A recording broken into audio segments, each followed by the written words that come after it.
Today's video is made possible thanks to my Patreon supporters and my channel members. Thank you for your support and consideration. Ladies, gentlemen, welcome back to another donkey-filled episode of Kong Watch, the #1 show on the internet for all your latest Donkey Kong news, updates, and discussions. There you see, I finally gave it a tagline. I got a real doozy of a video lined up for you guys today. I can't wait for you to see it. Before we jump into all the nitty-gritty, if you could, hit that like button and subscribe for me if you're new to keep up with all the latest donkey updates. I'm sipping on some coffee today out of my Donkey Kong mug. How fitting. What a fitting pair we are, eh? So the latest Emerald Rush event just wrapped up the other day, featuring the Ostrich Bonanza and Espresso. Yeah, good old Espresso. There he is. There's that guy. You've been given the modern Donkey Kong stamp of approval. You're allowed to live. You'll love to see it. So at the end of this event, it's been revealed that we're heading back to DK Island for the next event, where Tiny Kong and Wrinkly Kong will be making their grand returns. Woo! You'll love to see it. You gotta love to see some more Kongs come back into the fray. This is the first time that they'll be making main series appearances since the N64. DK64. Well, that's pretty crazy. So let's jump into it a little bit. Let's talk about their designs and let's let things marinate here for a sec. So they're using Tiny's taller, slimmer design, to the dismay of those of us that prefer her N64 design. I always found this version of Tiny Kong to just be a little bit strange. She's supposed to be the younger sister of Dixie Kong, so well, what happened here? Dixie Kong did not eat her veggies at dinner time. That's my headcanon. But you know, it's also in her name. She's supposed to be tiny. But hey, you know, we got all the playable N64 Kongs back, so I guess beggars can't be choosers. And she doesn't look so bad posted up alongside Chunky and Lanky there, you know, she fits right in, and I think it works. Wrinkly Kong is she's still very gay. This might be the only character in the entire Mario and Donkey Kong pantheon of characters that has had a start and an end and still gets to stick around. Sorry, Toadsworth, rest in peace, buddy. So both of these versions of the characters are definitely their most up-to-date versions, which is fun. I mean, like, they're like 20 years old each now. That's what's considered up-to-date for the Donkey Kong franchise. But you know, like I said, I don't know, it's cool to have them back. I want to see more Kongs. I want to know that the extended Kong cast can still exist alongside this modern era of the franchise. So I hope to see more. What's interesting is that Tiny and Wrinkly are being used to represent Donkey Kong Barrel Blast. That's pretty interesting. I'm sure there's something there. When you look at all the statues that we've gotten so far, you can kind of start to see a little bit of a pattern emerging. If only someone were here to explain it and make sense of the whole thing. If only someone were here to explain it and make sense of the whole thing. Right on cue. It actually is. I scripted it this way. Yeah, we were totally wrong about Tiny Kong. I never would have bet on the Mega Evolved version getting in the game over the original. That's where we see another clue about this emerging pattern. It is interesting that they're doing this as an event tying in with Barrel Blast of all games. When they first started releasing these statues, I figured we were only going to get 2 per layer, but Tiny and Wrinkly being part of another DK Isle event is significant. Or at least it could be. I could see them having 12 events in total, since they're happening on a monthly cadence. They could conclude the series in September of 2026, and then loop the events so new players can grab the statues they missed. They could also have a much larger scope than I originally thought. I don't imagine it's a whole lot of work to cook up one of these statues and create some sort of limiting factors in the Emerald Rush. The only true limiting principle is how much space there is on DK Isle to house the statue. I would bet on there being 12 events in total, but if they go deeper, I will be pleasantly surprised.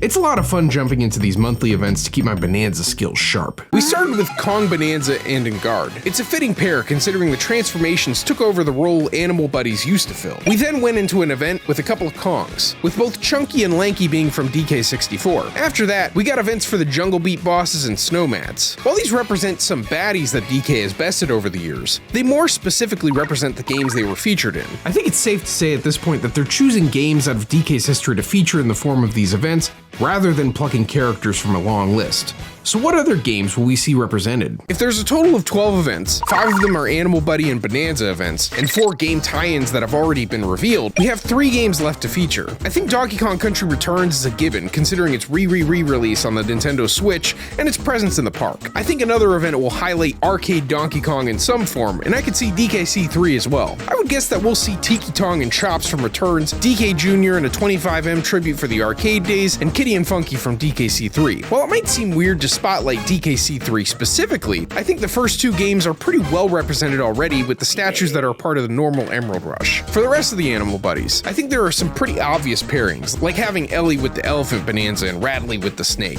For the Zebra, it's gotta be a toss-up. I could see Winky or Squitter, or maybe even Hoofer from Jungle Beat as a deep cut for that event. All that being said, I've already been quite wrong in my predictions, so I gotta know. Who do you think we're getting in statue form next, Dunk? I've definitely got my own little pocket of ideas and theories, but before I jump into that, I really want to explore some possibilities here, and maybe even rule out some characters. There's definitely a handful of Kongs that haven't been represented by these statues in Bonanza just yet, and I thought it would be fun to explore the potential remaining pairings for these guys, since they seem to be rolling out in pairs. Step right into my office. We got some detective work to do. So let's kick things off with my boy Kiddy Kong. Even though Kiddy's appearances across the DK series have been pretty sparse, he's still the co-star of Donkey Kong Country 3, which is one of the big mainline entries. So to me, I think Kiddy Kong is important. He needs to be represented in this game. We gotta get Kiddy. I feel like there's a decent chance that he's locked in. I think he's gonna make it into this game. I gotta say, I'm a big fan of Swanky Kong. I don't know why. I think maybe it's just his theme song from Donkey Kong Country 2. I just love that. But in DK Bonanza, we actually have a fractone that specifically references his Donkey Kong Country 3 design. I think it's safe to say that if Swanky gets in, he'll be using this design. And of course, both of these guys were from Donkey Kong Country 3, so I think it makes sense that they could be paired together if they were to make it in. Candy Kong kind of feels like another obvious choice to make it into DK Bonanza. She's got her little portrait up in DK's treehouse and gets name dropped in the racing layer, but who would she get paired up with? Well, if I could have it my way, I would pair Candy up with Bluster Kong. I just think it would be kind of funny to acknowledge their dynamic from the cartoon. You know, workplace harassment. But unfortunately, as far as I can tell, Bluster isn't owned by Nintendo, supposedly.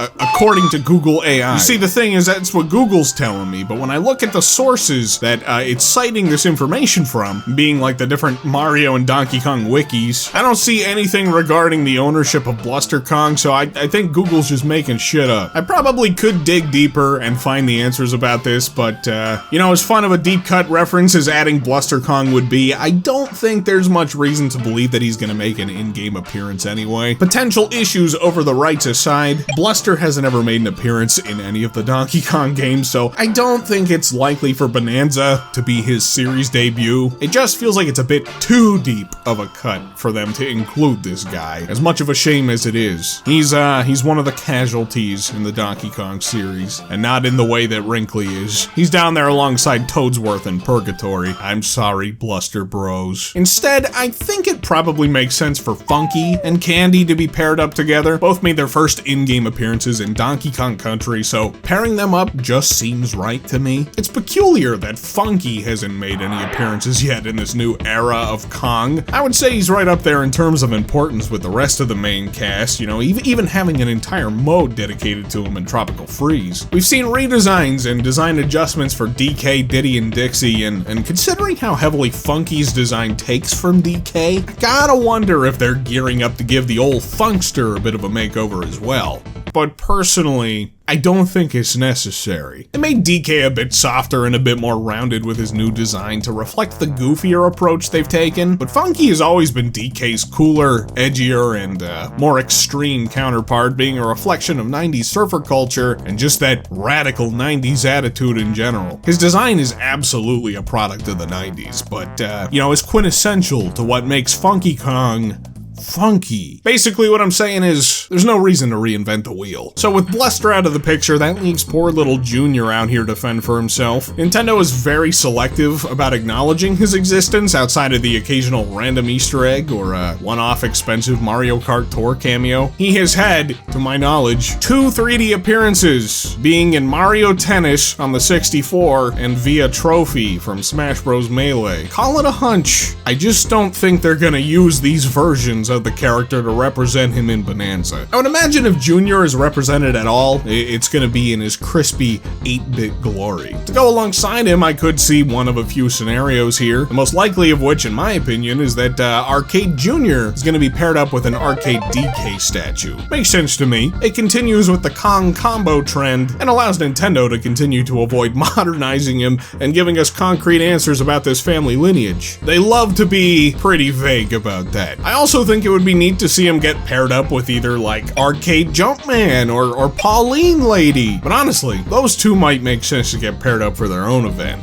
Maybe. That's my current lineup of potential Kong pairings for these Emerald Rush events, but I do want to revisit what my boy Cottrello had to say about the 12-month cycle. As amazing as it would be for them to continue to crank out event after event, digging into the deepest corners of the Donkey Kong pantheon and pulling all these wacky characters out from obscurity, like the Nipple Hippos. When I look at the characters that we've gotten so far, I wouldn't say that anything is particularly super deep cut. Like, maybe the Jungle Beat guys, because like that's the only game they've appeared in. When you consider the history of the studio, like this was the first game that they worked on. So I don't know, it's not that weird. And of course, there is the issue of space on DK Island. We can actually make some educated guesses about the remaining statues just from what little bit of space we have left on DK Island. So I want to say that like 12 months is a pretty solid rounded number for us to expect. A full year of statues. We'll use that as our starting point to fill in the gaps here. So if we head over to this section of DK Island, we've got the statues for the Jungle Beat fellas and Frederick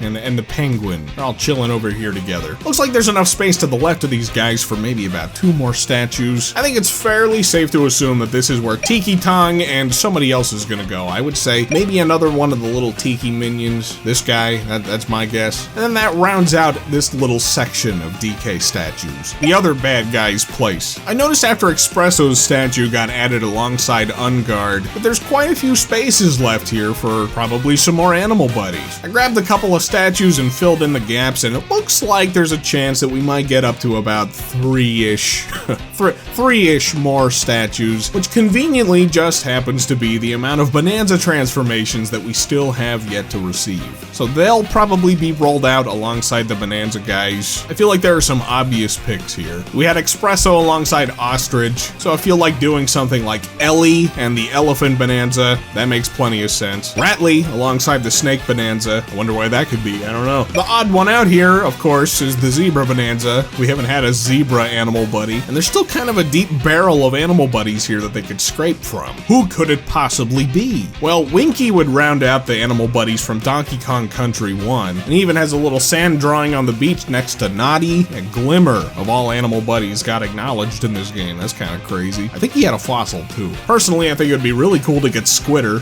He was always one of my favorite animal buddies. He's just a fun little goofy guy. Tell you the truth, guys, I don't know if I see Clapper or Perry the Parallel Bird making the cut. I just don't think it's gonna happen. But here's kind of the thing of it, okay? For as cool as I think it would be to get like Winky or Squitter, I actually think someone like Professor Chops might be a perfect fit to kind of fill out this animal buddy lineup. I know he's not technically like an animal buddy in the same way that these other guys are, but Chops is one of those ones that he kind of just keeps sticking around, if only because Donkey Kong Country keeps returning. He's also got representation in the Universal Park, so I think Chops and Zebra, I could see that working. I could see them, yeah, and that'll take care of our animal buddies. So with my current lineup of predictions, we've actually got 13 months of potential events here. Now, it's totally possible they could go beyond just a 12-month cycle of statues. But let's try to keep it within those confines. So for as much as I want as many Kongs to be represented in this game as possible, I do think that Cottrello's theory that they're choosing to represent games over specific characters makes a lot of sense. And so Donkey Kong Country 1 is already pretty well represented with the base DLC statues, so that kind of leaves Candy and Funky here in a bit of limbo. So what other game could they choose to represent them? Well, another game that Candy and Funky both make appearances in is DK Jungle Climber for the DS. But you know, there is another character in DK Jungle Climber that, you know, I gotta wonder about. Xananab.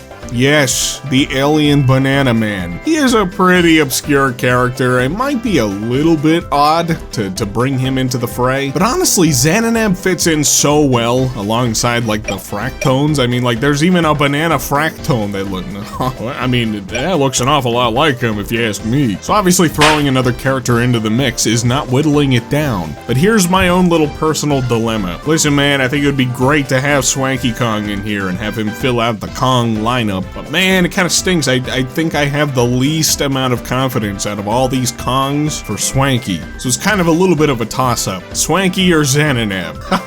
Oh, why do I put myself in these positions? Alright, let me put it this way. I want Swanky more than Xananab. So I'm gonna say that Swanky and Kitty can stay paired up, and we'll keep Candy and Funky together to represent DK Jungle Climber. But if Xananab gets in over Swanky, I think it'll go Kitty and Funky to represent Donkey Kong Country 3, and then Candy and Xananab to represent DK Jungle Climber. Kinda goes against the Kong pairing pattern, so that's why I'm sticking to Swanky. Yeah, we'll do that. But I don't know, it's a little bit of a toss-up, right? But that's what I'm locking in on. So that kinda leaves us with an 8-bit elephant in the room. That is an 8-bit, why'd you show that? If we want to get technical, if we want to get funny about it, technically Arcade Donkey Kong and DK Jr. are already represented in statue forms with Donkey Kong and Cranky Kong, you know? So if anybody out of this big list of statues is gonna get the cut, they're gonna get the X, I would have to say it's probably gonna be the arcade era. We're gonna scrub those off the list. You also totally could make the argument that the arcade Kongs are significantly more important than Kitty Kong and Swanky Kong, and I would agree with you. But this is also just what I want to see, mixed with some logic and reasoning. And that right there, this is my final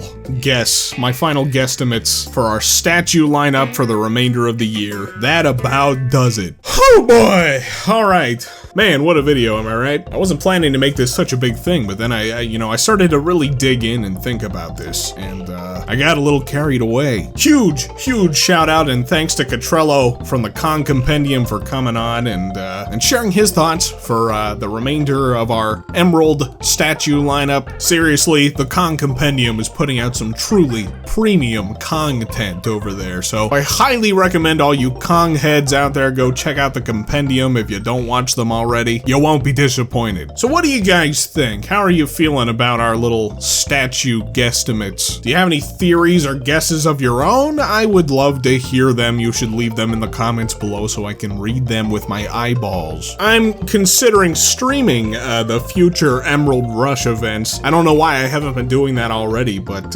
yeah, I'm thinking that could be pretty fun, you know? Gives me a chance to get out here and do some more Donkey Kong yapping in live stream form, and I mean, I'm out here doing all these events anyway, so might as well, right? We can experience the joy or frustration of trying to hit those quotas together. Anyway, I've done about enough yapping. I really have to pee, so I'm cutting it off here. Thanks for watching, thanks for listening, and I'll catch you guys in the next one.